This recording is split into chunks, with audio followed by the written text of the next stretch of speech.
Good day, ABM 11A. This is actually the second video presentation that I posted since I think Saturday. And I saw that there are only 10 people, 10 learners actually browse the video presentation. So I hope this video presentation that you may find time looking at this video presentation kasi ginawa ko ito for for filling up those lessons na hindi natin ma-discuss.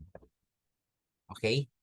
And of course, this is actually a lesson to guide you on how to write the methods and the methodology, and this time teaching you how to write the literature review.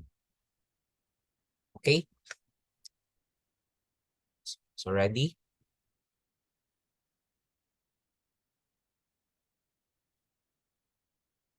So right now I'm going to discuss to you how to write the literature review. This is actually a part of the submissions, a performance task para magawa ito agad. So I am giving you this additional video presentations to be able to cope up with the lessons. Okay? So on writing the literature review, let's discuss first the definition of the literature review. When we speak of literature, hindi ito yung panitikan, ano? When we speak of literature, these are writings. Writings that we are going to review based on the topic or based on the research title that you have. Kaya tinatawag itong literature review. In a manner that these are writings, documents, articles, which are very related to your topic. Kaya tinatawag itong literature review. In the other terminology, ang tawag dito ay review of related literature or the RRL. So when we speak of literature review, it is an overview of the previously published works related of your topic. So there are journals, articles na nagdi-discuss sila, no? O nag-research sila na very related to your topic. So what will you do with these journals, articles, or a related literature? Well, basically, based on your titles, i-adapt mo to, no? Kukunin mo yung model, kukunin mo to as a model of your research para tularan mo ito kung ano man yung nangyari, ginawa, na-analyzed, nabasa o kaya pinag-aralan tungkol dun sa kanyang research based on your titles. Kaya tinatawag itong literature review. It surveys scholarly articles, books, and other sources relevant to a particular area of research. Most of the time, yet we don't have library resources as of now. Most of the time kumukuha tayo dito sa sa Google Scholar,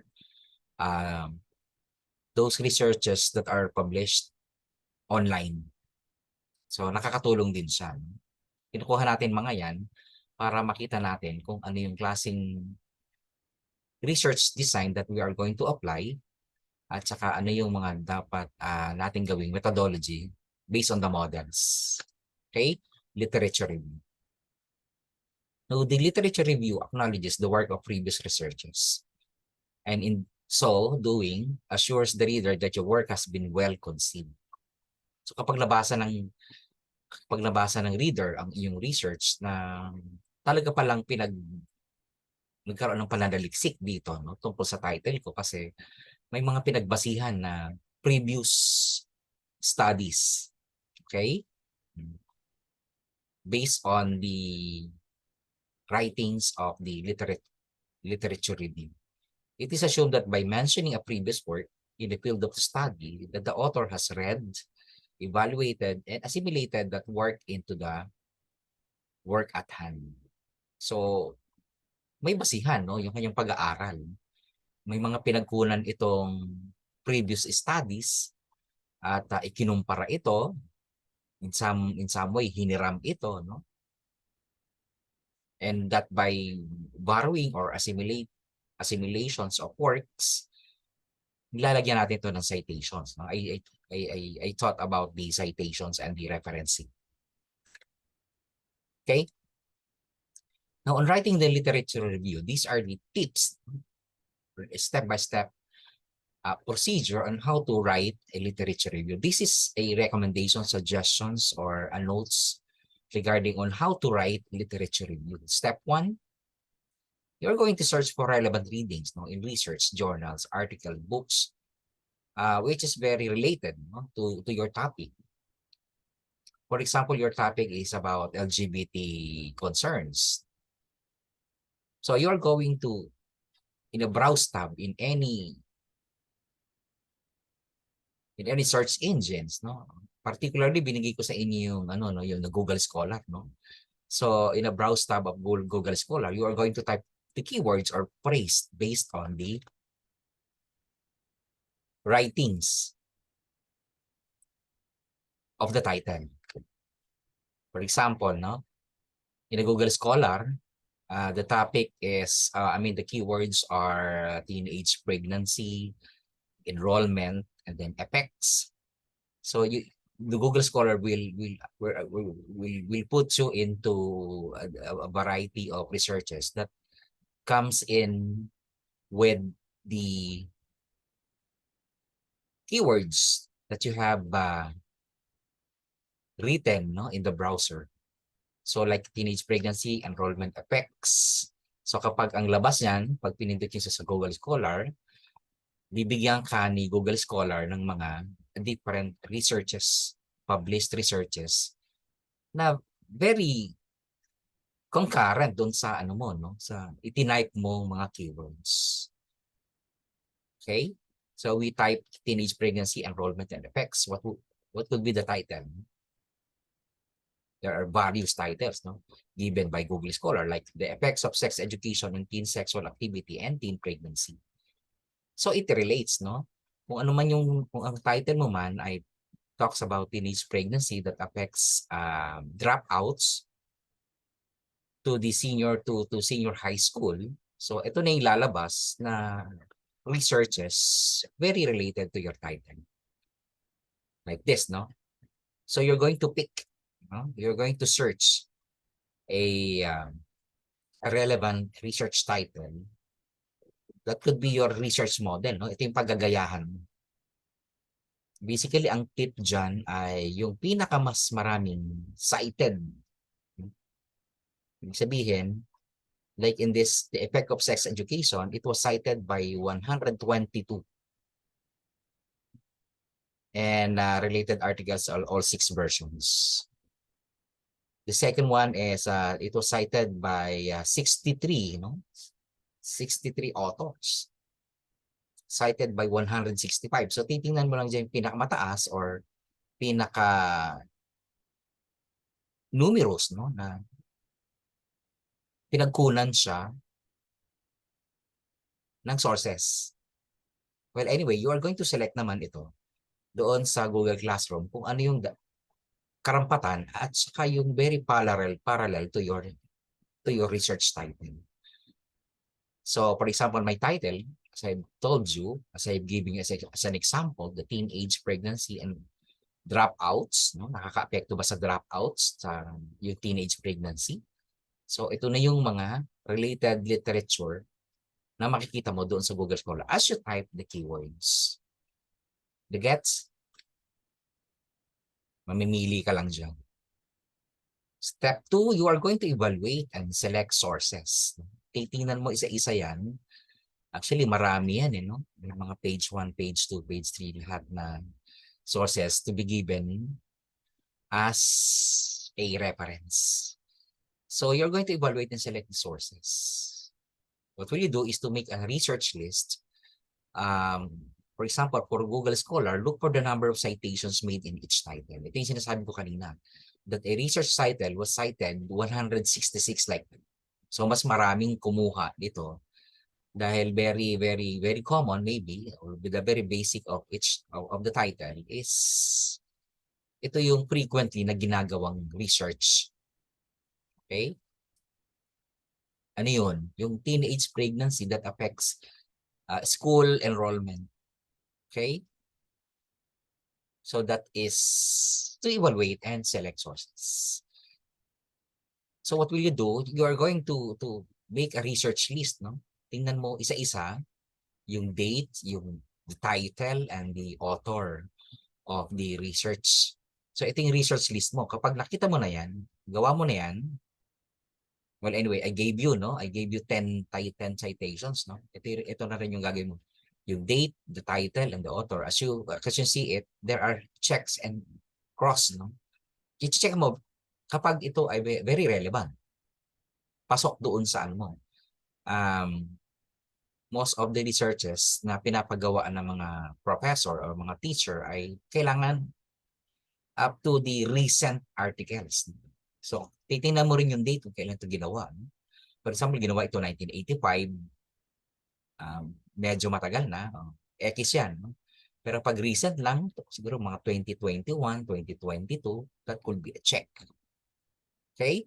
So, depende rin sa date, depende rin sa title, of course, with the author. So, you'll be making a research list like this.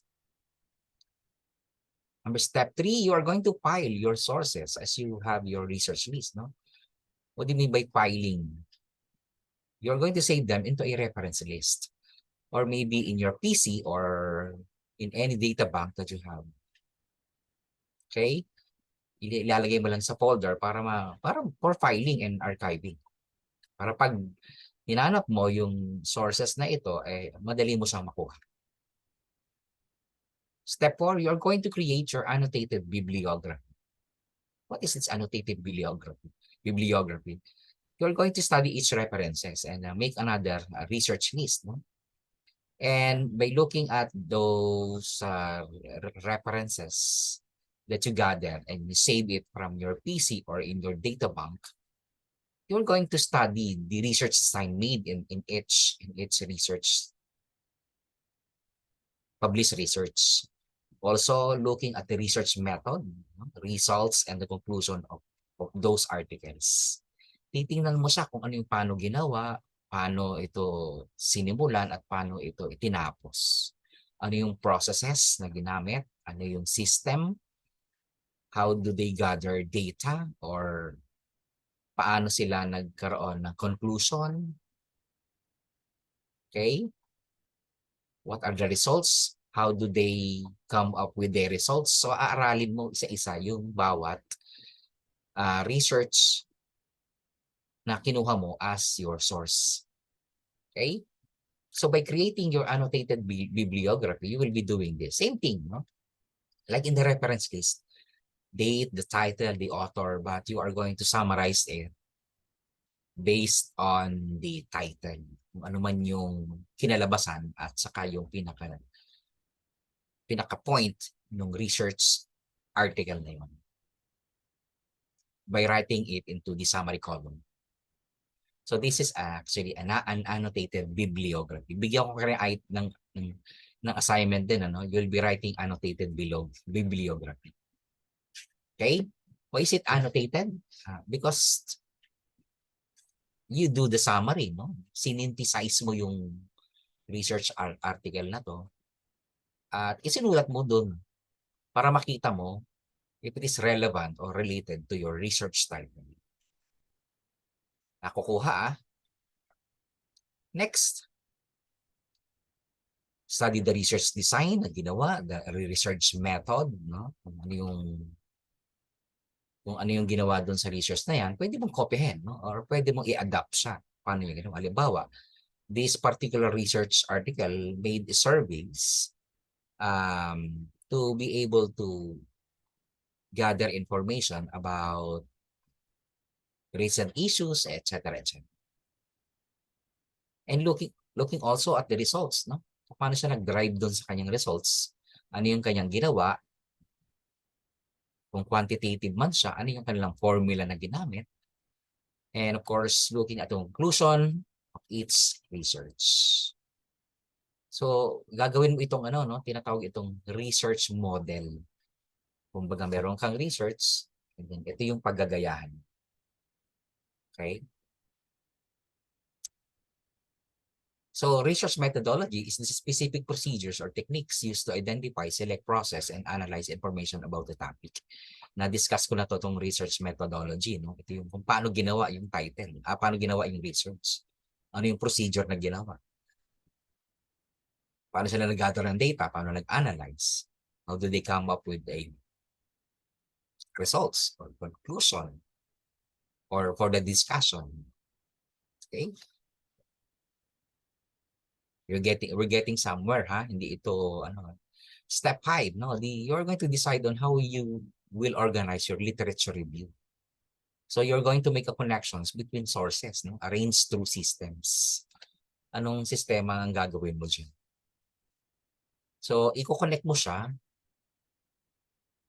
the annotated bibliography through ito bang research na to ay old na or recent lamang na published article. So you are going to arrange it chronologically. Okay? You also arrange your annotated bibliography through thematic, no? It's an organized around key themes. Key themes. Kung ang themes ng research article, it's all about teenage pregnant student, teenage pregnancy na hindi na nag-enroll. So yun ang theme. Yun ang tema. Okay, yun ang themes. You can also arrange your annotated bibliography through methodological. The types of methods used. Lahat ng article na nakuha mo ay nag-survey at saka questionnaires. Pwede mo silang pagsama-samahin. Okay? And you can derive a paragraph or a statement na that this survey and questionnaires methods is very efficient in deriving a result, a resolution,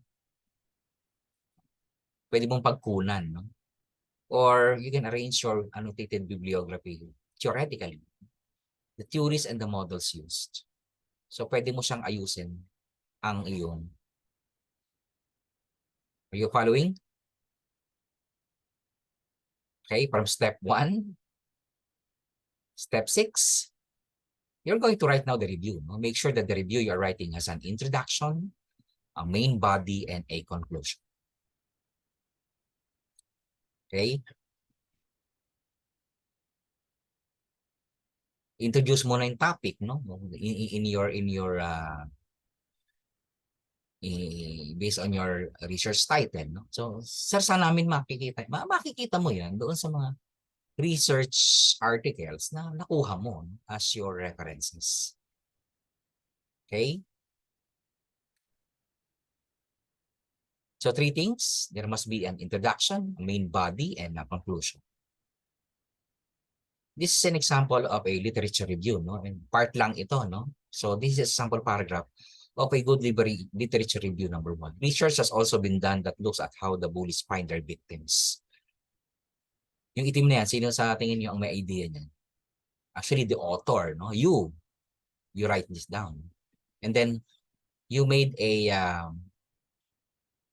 citations on a study made by Weggy et al., no? 2014.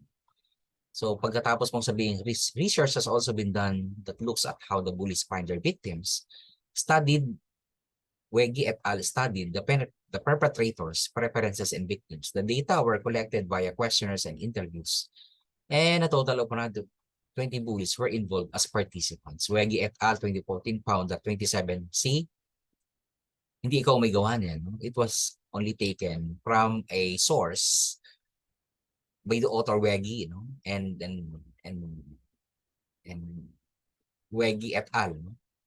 And the research was made 2014. So kinuha mo na agad because that is very relevant to your writings. Ano naman yung red, no? This evidence somewhat contradicts that of the other study that state victims, etc., etc. So ito na yung annotations na ginagawa mo doon sa Weggy et al. 2014. Kumbaga nag-analyze ka na dito or you describe what is being written by Weggy et al. 2014. Okay? On the black text, this continues to build and add to the idea of cyberbullying. This is an analysis. No? Analysis of the research made by Weggy et al. So isang reference pa lang yun or citation na nilagay mo doon sa yung literature review. Pero ikaw ay nagkaroon na ng explanation, ikaw ay nagkaroon na ng annotations, and then you tend to explain or to analyze what about the research studies. So ito na lang yung paragraph na to, isa ng paragraph yan na pwedeng isulat doon sa literature review. Anong ginawa? Nag-cite, nag-annotate, o kung anong sinabi ng Weggy et al. Tapos inanalyze mo. One paragraph. For one reference pa lang siya. Okay? So look at how the review is done by covering key information from the study while critically analyzing the findings. Of course, citings are necessary to kumuha ng text sa article, nagkaroon ka ng annotations, in-explain mo lang kung ano yung tungkol doon, tapos nilagyan mo siya ng analysis. That is a paragraph for your literature review. For citing one reference. If you have 6 references, you can have 6 paragraphs. Dali lang, di ba? But it must be related to your topic. Ha? Kaya nga pipiliin mo siya, no? Doing the step 1, step 2, step 3, 4, 5, and so on. Okay? Here's another, no? So, meron tong introduction. Tapos, inano niya na agad yung literature review. Okay? Pero ang literature review ay also cited. No? Amri and BMAC 2030. Pinasok niya agad yung ginawa ng isang reference mo in relevance to your understanding. Okay? Sir, pwede rin bang mag-cite doon sa introduction? Looking at the introduction, meron din siyang citations.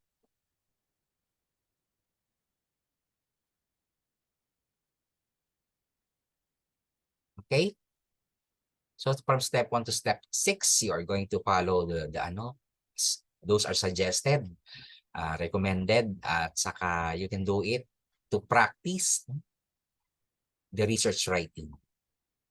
Now, for the activity for today, for today's video presentation, you're going to read and analyze the sample research. I made a link, i-copy the link. You're going to copy and paste the link to a browser. Tapos, i-copy ito. Tapos, pindutin, lalabas ang title of the research, the relationship between school dropouts and teenage pregnancy among rural South African young women. Maganda ito, no? Kasi,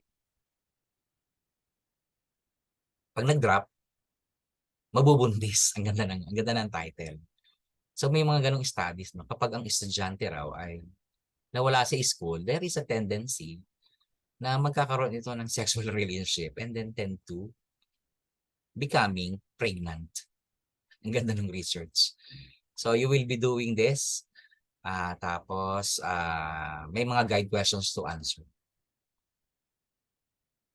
Number 1, madali lang naman no? To practice. No? What are the keywords used?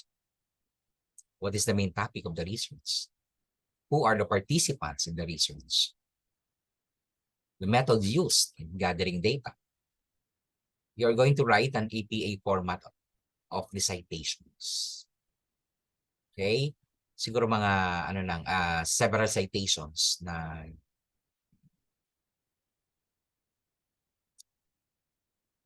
the APA format. Number 6, you are going based on the results. What is the relationship of teenage pregnancy to school dropouts? Meron bang relationship ito? Kapag talagang nag-drop ba, eh, mabubuntis na? Ganun ba yun? Ano yung sinasabi ng studies? And the last one, you are going to write a reflection about the research and you are going to connect the case of this research in the Philippine scenario. Ganito ba yung nangyayari sa Pilipinas? Pag nag-drop, buntis ba agad? Okay? Baligtad ito eh, no? Kasi the usual title that we have is nabuntis muna at nag-drop. Itong title na to, as I read it nag-drop, tapos nabubuntis. Para nagkakaroon ng time for the sexual relationship kasi nga school dropouts. Ang galing nga eh. So you will be writing the answers in the NM Sword and have it printed then submit. Kailan submit? Kapag nagkita tayo.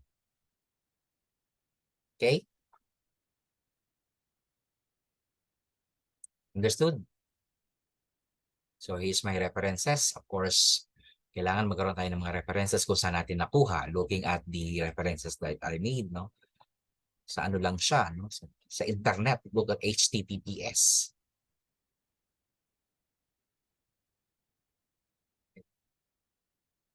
That's it.